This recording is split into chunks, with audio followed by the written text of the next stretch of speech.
Let your body settle now. Your shoulders, they have been holding something since the morning, a small tension you stopped noticing long ago. Let them drop, just a little lower. Your hands, where are they resting? The small warmth of the palms, you are not holding anything. Let the fingers go soft. Your jaw, you might be holding it tighter than you realize. Let it open just the smallest amount, just enough that the teeth are no longer touching. Your feet, still heavy. The blanket holds the warmth you have already made. It is yours. The blanket over all of you. Its weight is gentle. You are already here.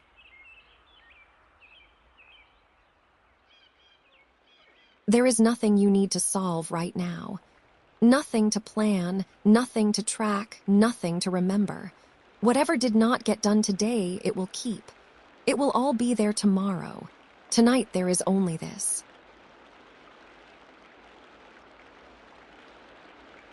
And as you breathe, something quieter begins to come in.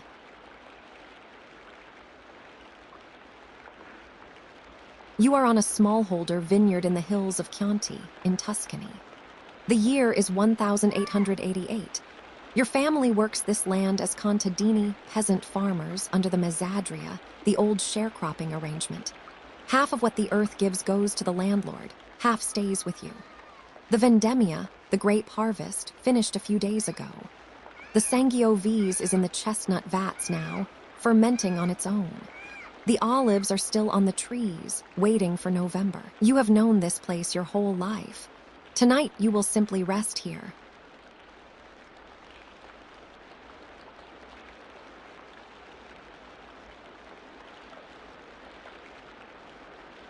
The tinaia is the room where the wine is made. It is the coolest room in the stone farmhouse, half below ground, the floor packed earth and the walls thick with the chill that never quite leaves. Two great open-top vats, tinny, made of chestnut wood, stand in the middle, stained dark from 100 harvests, the staves bound with iron hoops gone rust-red with the years. The smell comes up from the vats and fills the room, sweet and yeasty and faintly alcoholic. The grapes are doing their slow private work, a soft hiss as the cap of skins lifts and settles. A small wet sound, then nothing, then again. A clay lamp burns on a low shelf, its flame steady. The light catches the rim of a copper measuring cup, the handle of a wooden punching pole, the curve of a glass demijohn waiting on the floor. Everything in this room has been used and put back in the same place for longer than anyone can remember. The fermentation will continue through the night without anyone watching it. It does not need to be managed. It only needs to be let alone.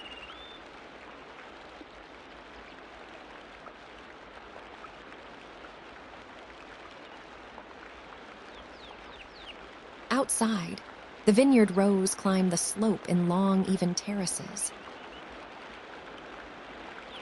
The terraces are held by dristone walls, near-ready a secco, fitted by hand, no mortar, generations of patience stacked into them. The vines have been picked clean. The leaves are turning, edges going to copper and rust. The grass between the rows is brown now, dry from the long summer brittle underfoot. The hillside faces southwest. It catches the last of the sun for the longest time, and even now, when the sun has dropped behind the far ridge, the air still holds a little of its warmth, a softness against the skin that the night has not yet taken back. Below, the olive grove begins. The trees are old, trunks twisted into shapes that no two are the same. In this light, their leaves look almost silver, the underside catching what remains of the sky.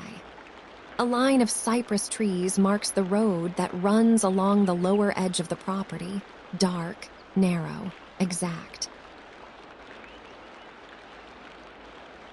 Cicadas, which were everywhere this afternoon, have gone quiet now. The hill is letting go of the day.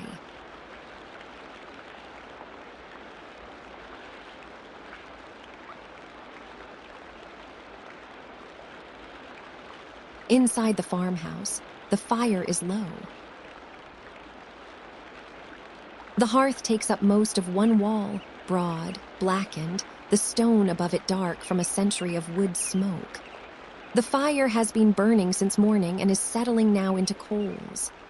A copper pot, blackened on the outside, sits on a hook over the embers, the broth inside barely simmering.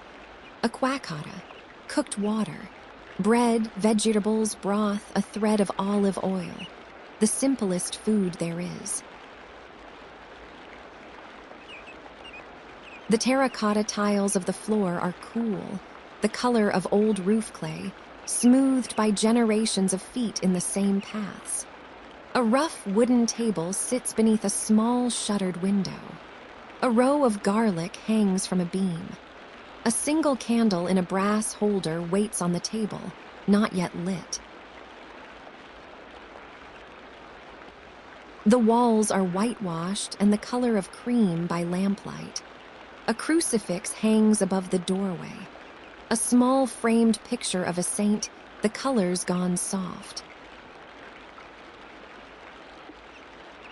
The room is warm in the way that rooms with fires in them are warm, uneven, gentle, the warmth thickest near the hearth and growing slowly thinner as you move away. There is nowhere you need to be in this room. The room is finished with the day.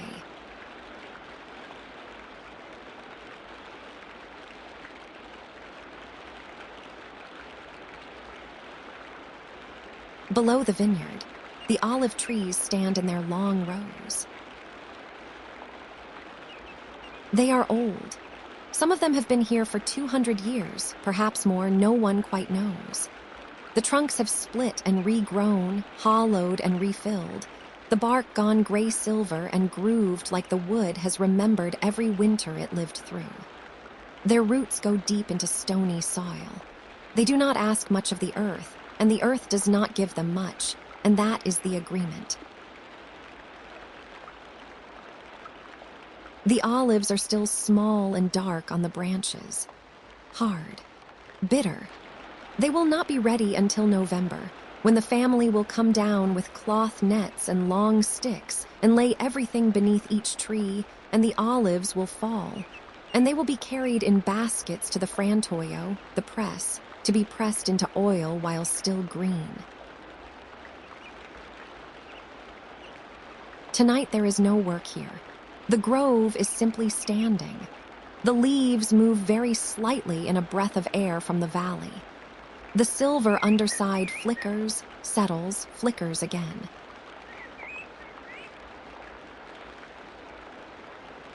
There is nothing you need to solve right now. Nothing to plan. Nothing to remember. The trees have been keeping their own time for 200 years.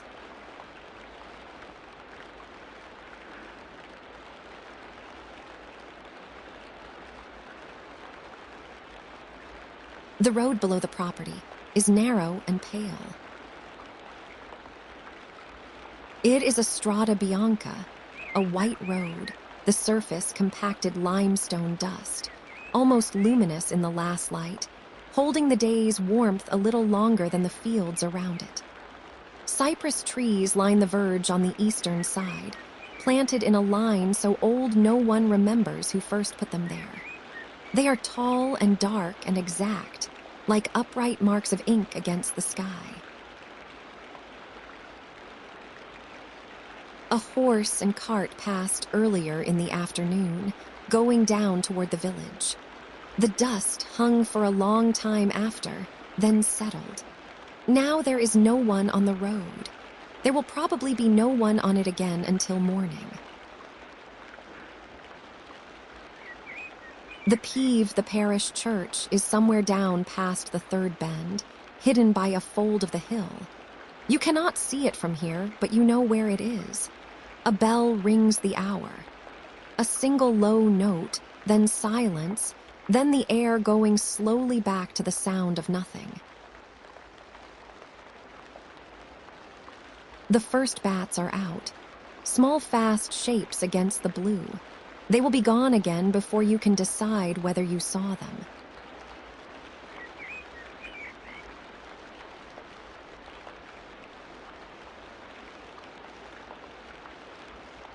The family has gathered at the table. The bread is pane Sayako, Tuscan bread made without salt, the crust pale gold and the inside white and open. A loaf is on the table on a wooden board, half cut, the knife laid beside it. The bread is a day old, which is the way it is meant to be. Fresh, it tastes of nothing. Aged a day, it holds the soup. A bowl of a quackata is set in front of each place.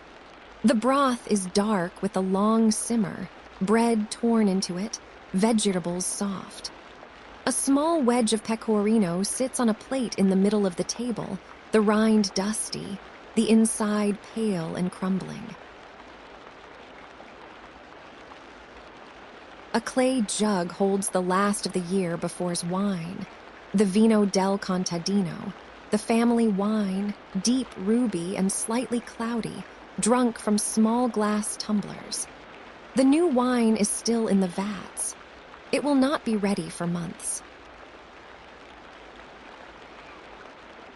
The conversation is quiet, not because anything is wrong. It is the end of the harvest week. The bodies are tired in the good way. The fire is saying more than enough.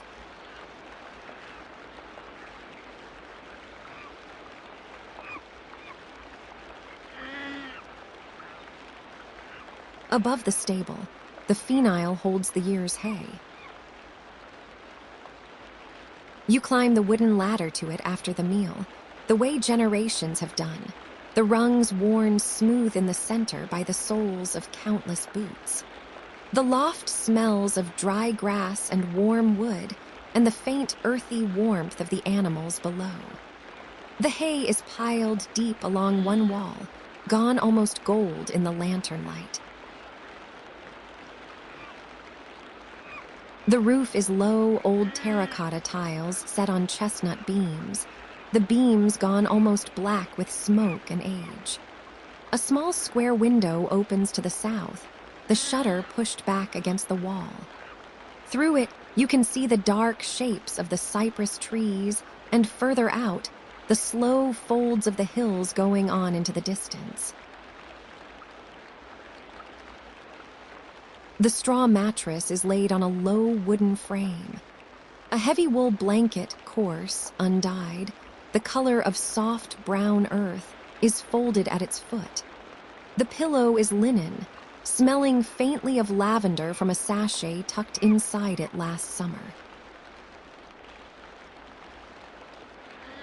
You lie down. The hay smells move closer. The wool blanket is rough but warm. The night settles in around the edges of the loft and stays there, waiting, asking nothing.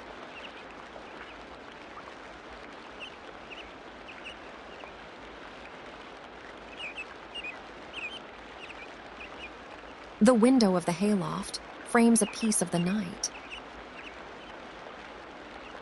There are no other lights anywhere.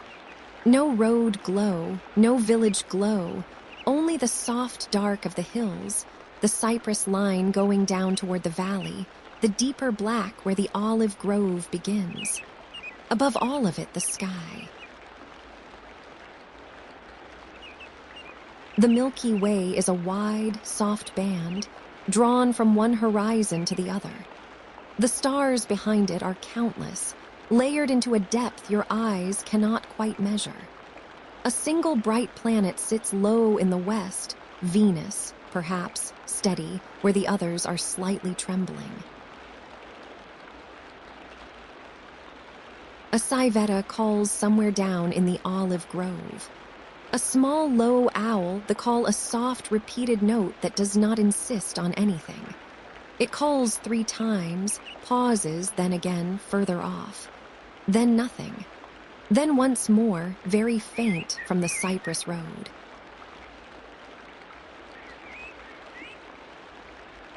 There is nothing you need to solve right now. Nothing to remember. The stars do not need watching. The owl does not need answering. The hill keeps the hill's own quiet.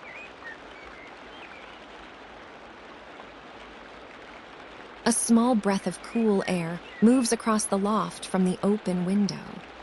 The candle on the floor wavers with each breath of yours and steadies again.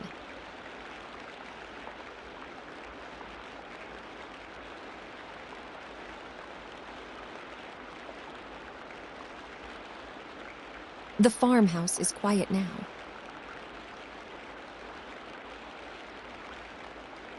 The fire below has burned down to glowing coals. The copper pot has been set off the heat. The terracotta floor holds the last warmth of the day. Down in the tinaia, the wine is doing its slow work, the soft hiss of the cap, the wet sound of the skins settling, the patient yeast warmth filling that cool room.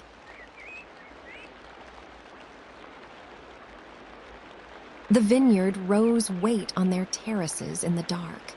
The drystone walls hold the hill the way they have held it for generations. The olive grove stands silver and still. The cypress trees on the road stay exact.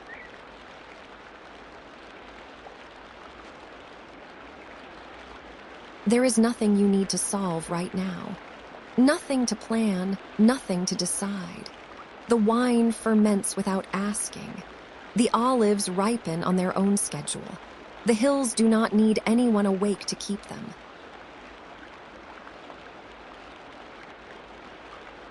Your body is heavy. The wool blanket is warm. The straw shifts very slightly beneath you. The smell of dry grass and old chestnut wood fills the loft.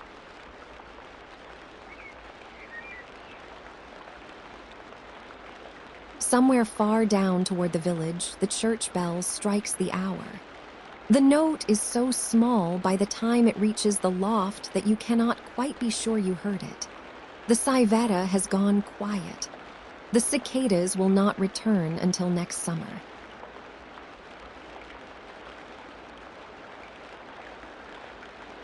The hill holds the farm. The night holds the hill.